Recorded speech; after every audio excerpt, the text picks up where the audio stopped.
今年是總統直選30週年，咱佇咧1996年台海飛彈危機當中，用選票民選選出頭一任的總統李登輝。伊唔但互人叫做民主先生，伊提出的兩國論對咱的政治發展也有深遠的影響。有學者出版新冊《台灣的李登輝時代：意外角度的定數》，利用華文、英文、日文的官方檔案資料，對國際視野來了解世界安怎看待台灣民主化的過程，也重新認捌李登輝。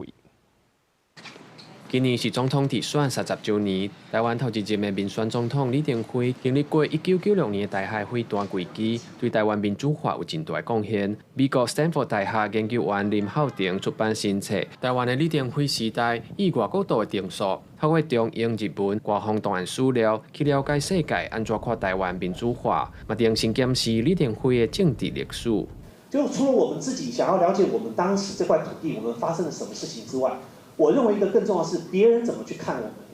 各國怎麼去重要的這些國家怎麼去看你台灣的民主化，怎麼去看你當時李登輝所推動這一切的東西。作者認為，對李登輝一生會當看到台灣政治時勢變化，為早期伊捌主張統一中國，到尾也提出兩國論，定調中華民國甲中華人民共和國是特殊國對國的關係，對咱國政治發展有深遠的影響。作者指出，雖然李登輝主張帝國時期有無同的變化，不過伊的台灣本土認同唔捌改變過。外交部長是認為講，這本冊會當互民眾了解李登輝是安怎定屬台灣。第一層的重塑哈，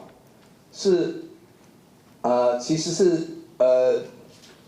是台灣的權力基礎的重塑。第二層的重塑是國家認同的重塑。第三層重塑是國際位置的重塑。那麼我們應該要學韓國，應該要學美國，檔案應該要制度化，要怎麼樣有一個總統圖書館，或者有一個國家的這個叫做總統檔案館。